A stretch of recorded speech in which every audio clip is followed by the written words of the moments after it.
राम राम जी दोस्तों, स्वागत है आपका हमारे यूट्यूब चैनल पर।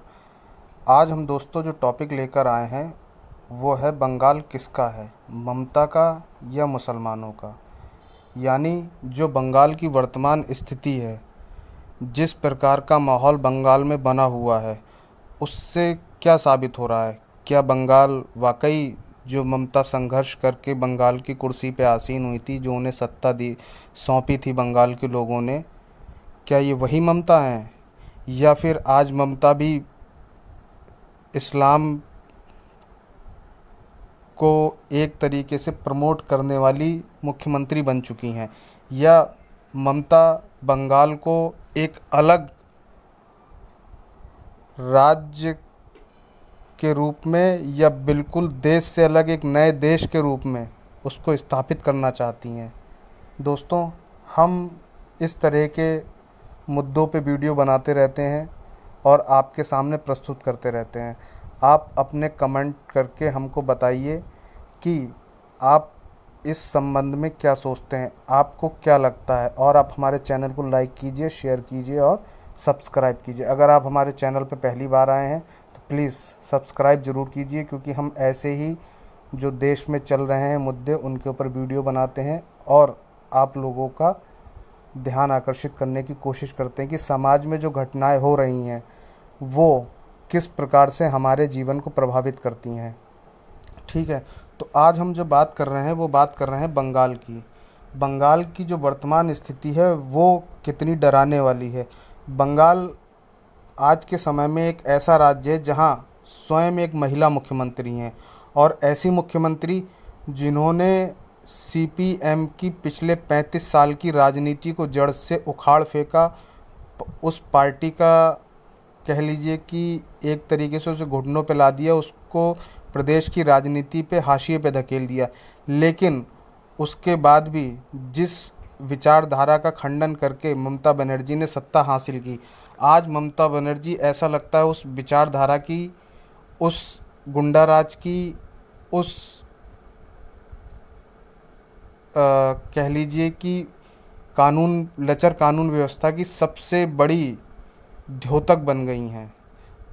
आज बंगाल की मुख्यमंत्री स्वयं एक महिला हैं, और एक महिला डॉक्टर के साथ हुए जघन्य अपराध की निंदा तो छोड़िए, वो उस अपराध के में लिप्त अपराधी को बचाने में अपना भरसक प्रयास कर रही हैं। पिछले 20 दिनों से ज़्यादा जो विरोध प्रदर्शन चल रहा है, उनकी सत्ता की नाकामी को भी दर्शा रहा है। आज जो स्थिति में बंगाल की आम जनमानस की परिस्थितियां हैं, ऐसी स्थिति में पूरे देश में कितने भी प्रदेश की किसी और प्रदेश की ऐसी स्थिति लगता नहीं है। हो सकता है थोड़ी बहुत हो, लेकिन ऐसी स्थिति किसी और प्रदेश की हो ऐसा लगता नहीं है। अगर बंगाल की जनता अभी भी ममता बनर्जी पे विश्वास करेगी तो आगे धोखा ही उठाएगी। जनता ने ज्योति बसु की जगह ममता को अपना मुख्यमंत्री चुना था, तो यह सोचकर चुना था कि बंगाल में जो उस समय लचर कानून व्यवस्था और अपराध का एक बहुत बड़ा घर जिसे कह लीजिए बना हुआ था, उससे उन्हें छुटकारा मिलेगा। किंतु जैसे जैसे ममता बनर्जी का कार्यकाल बढ़ता गया, उनका भी गुंडा राज बढ़ता गया। या कह लीजिए आज के परिदृश्य में सीपीएम और तृणमूल एक ही सिक्के के दो पहलू हैं, या एक ही जगह एक ही लाइन में दोनों खड़े नज़र आते हैं। बंगाल के लोगों के साथ ऐसा हुआ जैसा कि आसमान से गिरे और खजूर पे अटके। अब दोस्तों, आज का परिदृश्य देख लीजिए कि स्टूडेंट्स जो हड़ताल पे हैं उन पे ही लाठीचार्ज वाली स्थिति है। आज बंगाल में बांग्लादेशी घुसपैठ की जो स्थिति है, पूरे देश में सबसे ज़्यादा बांग्लादेशी घुसपैठ अगर कहीं हो रही है या कहीं हुई है तो वो केवल और केवल बंगाल में आज एक जो केंद्र सरकार का आंकड़ा है उसके अनुसार कम से कम 5 करोड़ बांग्लादेशी घुसपैठिए बंगाल में मौजूद हैं। और अभी जो बांग्लादेश में हिंसा हुई है, जो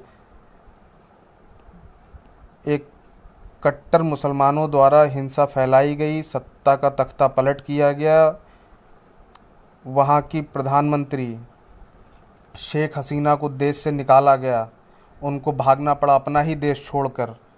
और उसके बाद ममता बनर्जी का एक स्टेटमेंट कि जो भी बांग्लादेशी भारत में आना चाहते हैं या बंगाल में आना चाहते हैं आ सकते हैं। ये एक देश विरोधी स्टेटमेंट था कि किसी भी अन्य देश के नागरिक को अपने देश में शरण देना या उसको बुलाना ये केंद्र सरकार का काम है, ना कि प्रदेश सरकार का।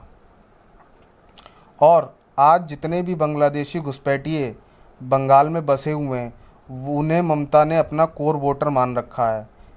ज़्यादातर माइग्रेंट्स मुस्लिम हैं और उन लोगों को पहले तो ऐसे क्षेत्रों में बसाया जाता है जहां किसी को भी ये भनक न लगने पाए कि ये लोग घुसपैठिए हैं, कोई ऐतराज़ ना कर पाए। और धीरे धीरे फिर उनका Aadhaar card, ration card, driving licence जैसे सभी कागज़, जो एक प्रक्रिया है अपना पहचान बताने की, उसको पूरा किया जाता है और फिर उन्हें भारत का नागरिक बना दिया जाता है। आप इसको दूसरे तरीके से भी देख सकते हैं कि आप ये समझ लीजिए कि ममता बनर्जी एक ऐसा काम कर रही हैं कि बांग्लादेशी घुसपैठियों को भारत में स्थापित करना, और बंगाल के अलावा पूरे देश में जहाँ भी बांग्लादेशी चाहें उनको स्थापित कर सकती हैं। वो जो भी प्रदेश मुस्लिम बाहुल्य हैं वहाँ उनको शरण दिलवाई जाती है, वहाँ उनको पूरे Aadhaar card, PAN card, ration card, bank account, घर, सारी चीज़ें, सारी सुविधा मुहैया कराई जाती। क्यों? क्योंकि मुस्लिम तुष्टीकरण की राजनीति इस कदर हावी है इन नेताओं के दिमाग में कि ये लोग मुसलमानों को ही सब कुछ मान बैठे हैं और उनको कहीं भी पूरे देश में बसाने को तैयार हैं। भारत में जो पहले से ही एक्सेस पॉपुलेशन का लोड है, उसके बाद भी जो घुसपैठ करके लोग भारत में आ रहे हैं, उन लोगों को भी कह लीजिए कि स्थान देना, उन्हें शरण देना और उन्हें बसाना। तो ये जितना भी एक्सेस बाहर से लोग आ रहे हैं उनका लोड किस पे पड़ रहा है? वो किसी ना किसी का तो हक छीन रहे हैं। हक किसका छीन रहे हैं? जो मूल निवासी भारत के हैं उनका हक छीन रहे हैं। तो इस पे सभी को ध्यान देना चाहिए, चाहे वो विपक्ष के लोग हों और चाहे पक्ष के, क्योंकि मुसलमान कभी किसी के सगे नहीं होते हैं। आप इसको एक बड़े साधारण उदाहरण के द्वारा समझ सकते हैं। अधीर रंजन चौधरी पश्चिम बंगाल की एक लोकसभा सीट का प्रतिनिधित्व करते हैं। पिछले 25 साल से वो वहाँ से सांसद थे, लेकिन जैसे ही उनकी जगह वो कांग्रेस से सांसद रहे थे और वहाँ पहले जो सांसद थे तृणमूल के, उनको हटाकर तृणमूल ने अब की यूसुफ पठान को टिकट दिया। यूसुफ पठान गुजरात के निवासी हैं, बंगाल में उनका कोई आधार नहीं है, लेकिन सिर्फ़ और सिर्फ एक चीज़ कि वो मुसलमान थे। और इस नाते उस लोकसभा क्षेत्र में जितने भी मुसलमान हैं उन्होंने यूसुफ पठान को दिल खोल कर वोट दिया और उन्हें जिताया, और अधीर रंजन चौधरी उनको हरा दिया। जिस व्यक्ति ने 25 साल सड़क से लेकर संसद तक उस लोकसभा क्षेत्र के सभी नागरिकों का आवाज़ बुलंद की, उनकी आवाज़ को संसद तक पहुंचाया, उसी आदमी को उन लोगों ने छोड़ दिया।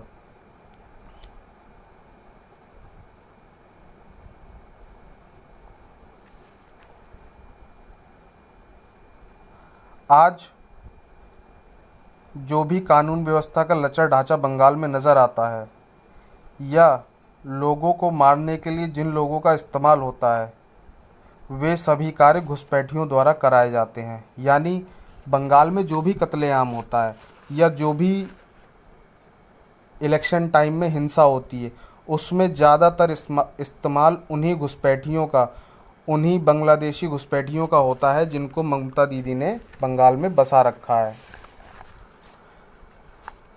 आज आप बंगाल की स्थिति का अंदाज़ा इसी बात से लगा सकते हैं कि अभी लगभग 4 महीने पहले बंगाल में एक बांग्लादेशी सांसद रुके हुए थे। उनका वहीं फ्लैट था, उसमें वो रुके हुए थे। उनका नाम था अनवरुल अज़ीम। उनको बांग्लादेश से आकर एक जो अपराधी है बांग्लादेश का, यानी वहाँ वांटेड क्रिमिनल है, उसने आके उनको उनके ही फ्लैट में काट दिया, जिसको कहते हैं बुचरिंग कर दी उस बांग्लादेशी सांसद की। तो आप इससे ही एक अंदाज़ा लगा सकते हैं कि जब बांग्लादेशी अपने ही देश के सांसद को भारत में, वो भी बांग्लादेश के अंदर, मार सकते हैं, तो फिर उन लोगों को, भारतीयों को मारने में क्या दिक्कत है, क्या परेशानी है? क्यों ना? तो यहाँ उनका, अगर उन्हें कातिल ही बनना है, उनको किसी को मारना ही है, उनकी कोई आइडेंटिटी तो है नहीं। आइडेंटिटी तो तब बनेगी जब उनका इस्तेमाल किया जाएगा वोट लेने में।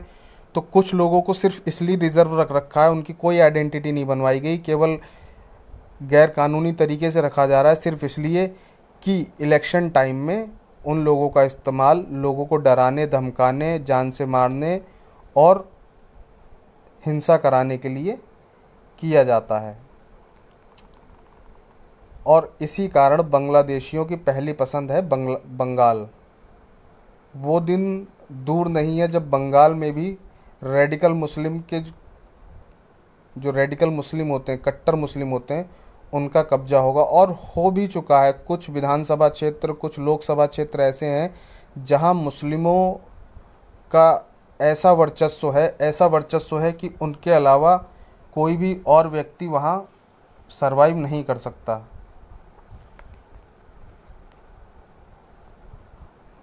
आज जो बंगाल की स्थिति है, बंगाल में यदि आपको किराए का मकान चाहिए तो उसके लिए भी आपको किसी की परमिशन लेनी पड़ेगी, आपको किसी को हफ्ता देना पड़ेगा, आपको किसी ऐसे एजेंट को ढूंढना पड़ेगा जो सत्ताधारी दल से जुड़ा हुआ हो। अगर वो सत्ताधारी दल से जुड़ा नहीं है और आपने उसकी मर्ज़ी के बिना उसके क्षेत्र में कोई किराए का मकान ले लिया, तो वहाँ आपका रहना दुश्वार है। आपकी कोई प्रॉपर्टी भी है तो वो भी आप उनकी मर्ज़ी के बिना बेच नहीं सकते। आपको मकान बनाना है, वो भी आप उनकी मर्ज़ी के बिना बना नहीं सकते। आपको कृषि की ज़मीन खरीदना है, वो भी आप उनकी मर्ज़ी के बिना खरीद नहीं सकते। तो एक अघोषित तंत्र, सरकार के अलावा एक होती है सरकारी मशीनरी, जो सरकार से मासिक वेतन लेकर काम करती है, लेकिन एक जो मशीनरी काम कर रही है बांग्लादेश में, वो मशीनरी है गुंडागर्दी की, वो मशीनरी है एक्सटॉर्शन की, वो मशीनरी है आपको धमकाकर आपकी जो संसाधन है उन पे कब्जा करने की। आप क्या सोच सकते हैं कि यदि आपको बंगाल के किसी भी ज़िले में या किसी भी कस्बे में मकान बनाना है, तो आपको रॉ मटेरियल भी उन्हीं लोगों से ख़रीदना पड़ेगा जो लोग सत्ता से जुड़े हुए हैं। जो सत्ता से जुड़े नहीं हैं, आप उनसे अगर मटेरियल लेंगे तो आपको वहाँ काम नहीं करने दिया जाएगा, आपको वहाँ मकान नहीं बनाने दिया जाएगा। तो एक ऐसा माहौल बना हुआ है, और यही डर, यही माहौल ममता की जीत का कारण है। इसी डर के आधार पे ममता अपनी राजनीति कर रही हैं। अभी ममता ने धमकी दी केंद्र सरकार को कि अगर आपको राष्ट्रपति शासन लगाना है तो आप लगा दीजिए, लेकिन आने वाले जो राष्ट्रपति शासन के बाद परिस्थितियां उत्पन्न होंगी तो उनको आपको ध्यान में रखकर काम करना है। और अगर आप राष्ट्रपति शासन लगाते हैं तो बंगाल में होने वाले आगे जो भी हिंसक प्रदर्शन है उनके जिम्मेदार आप होंगे। यानी एक खुली हुई धमकी केंद्र सरकार को कि यदि आप प्रदेश में कानून व्यवस्था में मतलब प्रदेश की कार्य प्रणाली में दखल देंगे तो उसका खामियाजा पूरे बंगाल को भुगतना पड़ेगा। तो ये आज के बंगाल की स्थिति है। अब आपको खुद सोचना पड़ेगा कि वाकई जो बंगाल, जिस बंगाल में रविंद्रनाथ टैगोर, बंकिम चंद्र चटर्जी, स्वामी विवेकानंद, रामकृष्ण परमहंस जैसे महापुरुषों ने जन्म लिया, भारत का गौरव बढ़ाया, आज उस बंगाल की स्थिति ये है कि वहाँ हिंदू मरने की स्थिति में है और घुट घुट कर जी रहा है। अपने मन से वो कोई काम नहीं कर सकता है। नौकरी भी वो कहीं कर रहा है तो वहाँ भी स्थिति ये है कि नौकरी दिलाने और तनख्वाह लेने में भी एक्सटॉर्शन का इस्तेमाल हो रहा है। जो लेडी डॉक्टर अभी जिसका रेप हुआ, मात्र उसकी उम्र 31 साल थी, वो भी 36 घंटे की शिफ्ट करने के बाद कोई रेस्ट रूम नहीं था, इसलिए वो वहाँ सभागार में आराम कर रही थी और उसके साथ वो हैवानियत हुई कि उस हैवानियत के साथ साथ उसको जान से भी मार दिया गया। तो कहाँ सुरक्षा है, वो भी एक ऐसे प्रदेश में जिसकी मुख्यमंत्री स्वयं एक महिला है। हमारे यहाँ एक महिला को, एक स्त्री को करुणा की प्रतिमूर्ति माना जाता है। भगवान के बाद यदि सबसे पूजनीय कोई माना जाता है हमारे समाज में तो एक स्त्री को पूजा जाता है। लेकिन जब एक स्त्री ही स्त्री का दर्द ना समझ पाए, एक स्त्री ही स्त्री की विरोधी हो जाए, तो ऐसी स्थिति में क्या होगा? क्या बिना स्त्री के आप समाज की कल्पना कर सकते हैं? नहीं कर सकते हैं। और एक ऐसी असंवेदनशील महिला मुख्यमंत्री जो उन अपराधियों को सज़ा दिलाने की जगह उन अपराधियों के समर्थन में अपनी मशीनरी को लगा रखा है कि वो अपराधी किसी तरह बच जाएं, तो आप कैसे उम्मीद कर सकते हैं कि वहाँ माँ, बहन, बेटी सुरक्षित रह सकती हैं? जब बहन बेटी सुरक्षित नहीं है, माएँ सुरक्षित नहीं है, मातृशक्ति हमारी सुरक्षित नहीं है, तो फिर ऐसे प्रदेश में कानून की क्या व्यवस्था होगी, क्या कानून व्यवस्था होगी? इसके लिए किसी को कुछ कहने की ज़रूरत नहीं है, सबकी आंखों के सामने है। बस आप लोगों से एक ही अपील है, इस वीडियो के माध्यम से मैं आपसे एक ही बात कहना चाहता हूँ कि बंगाल में जो भी हो रहा है, अगर आप इस सारी परिस्थितियों को बदलना चाहते हैं, इन स्थितियों से निकलना चाहते हैं, तो सरकार बदलिए। और सरकार बदलने के लिए ज़रूरी है आप वोट कीजिए। उसके साथ साथ मैं एक अपील और करना चाहता हूँ कि बीजेपी से, कि जो भी आपके कार्यकर्ता हैं, आपको उनकी सुरक्षा भी सुनिश्चित करनी होगी। जो व्यक्ति आपके लिए वोट कर रहा है और यदि वही व्यक्ति मार दिया जाएगा तो आपको वोट कौन देगा? जो अभी पिछले 2021 के विधानसभा में आपको 100 सीटें मिली, तो आपको वोट दिया ना जनता ने, और उसके बदले क्या हुआ था वहाँ पे, ये आपको बताने की ज़रूरत नहीं है। उसके तुरंत बाद ही संदेश खाली हो गया। तो कब तक ऐसे चलता रहेगा? कब तक लोग मरते रहेंगे? ये है बंगाल की स्थिति। निर्णय हम सभी को मिलकर करना है कि हमें पूरे देश में क्या बंगाल जैसा माहौल चाहिए? और बंगाल में जो लोग हैं वो कोई गैर नहीं है, वो भी हमारे अपने हैं, भारत का हिस्सा हैं। लेकिन जिस तरीके से बांग्लादेशी घुसपैठ ने बंगाल को अपनी चपेट में ले लिया है, उस घुसपैठ को रोकने के लिए ज़रूरी है कि वहाँ सत्ता का परिवर्तन हो। अन्यथा वो दिन दूर नहीं जिस हिसाब से ममता बनर्जी ने प्लान कर रखा है, जो या जिस तरह से वो इस समय कार्य कर रही हैं, उनकी कार्य प्रणाली चल रही है, उसको देखकर यही लगता है कि ममता बनर्जी एक अलग बांग्लादेश बनाना चाहती हैं, बिल्कुल अलग एक देश बनाना चाहती हैं, जहां उन्हें रोकने टोकने वाला कोई ना हो, जहां उनकी ही सत्ता हो, जहां वो ही सर्वोपरि नेता हों। लेकिन ममता बनर्जी को एक चीज़ और समझनी होगी इसके साथ साथ, वो ये है कि वो जिन लोगों के लिए लड़ रही हैं, जिन इस्लामिक शक्ति या इस्लामिक धर्म को मानने वाले लोगों के लिए लड़ रही हैं, वो लोग किसी भी गैर मुस्लिम के कभी सगे नहीं हो सकते। अगर ममता बनर्जी ये सपना देख रही हैं कि मुसलमानों की एक वो बहुत बड़ी नेता बन सकती हैं, उनके लिए एक आइडल बन सकती हैं, तो वो बिल्कुल भूल में जी रही हैं। जो मुसलमान किसी के सगे नहीं होते, वो भी खासकर गैर मुस्लिम के, तो वो ममता बनर्जी के सगे क्या होंगे। जिस दिन ऐसी स्थिति आएगी कि ममता बनर्जी मुस्लिम बाहुल्य एक प्रदेश की नेता हैं और जो वो देख रही हैं सपना उसको एक अलग देश बनाने का, अगर ऐसी स्थिति पैदा हो गई और उन्होंने ये ऐसा देश बना लिया या ऐसा प्रदेश बना लिया, तो वो दिन दूर नहीं जब ममता को हटाकर उनकी पार्टी को हाईजैक करके खुद कोई मुसलमान उस मुख्यमंत्री या प्रधानमंत्री की सीट पर बैठ जाएगा। और ममता दीदी की स्थिति वो होगी कि जैसे धोबी का कुत्ता, न घर का न घाट का। जैसे दूध में से मक्खी निकाल के फेंक देते हैं ना, ऐसे ही ममता बनर्जी को बंगाल से निकाल के फेंक दिया जाएगा। तो ये चीज़ ममता बनर्जी को भी सोचनी होगी कि वो जो कार्य कर रही हैं वो ना तो उनके हित में है और ना बंगाल के हित में। सत्ता का भोग उन्होंने बहुत कर लिया, अब उनको चाहिए कि एक कठोर प्रशासक वाली छवि अपनाएं और जितने भी ये कह लीजिए कि एंटी नेशनल, एंटी स्टेट जो एलिमेंट्स हैं उनको ख़त्म करने का काम करें।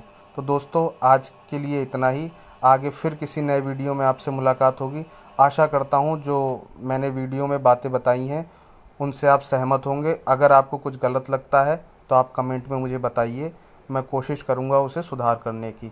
और आप हमारे चैनल को लाइक कीजिए, शेयर कीजिए और ज़्यादा से ज़्यादा सब्सक्राइब कीजिए और आने वाले वीडियोस के लिए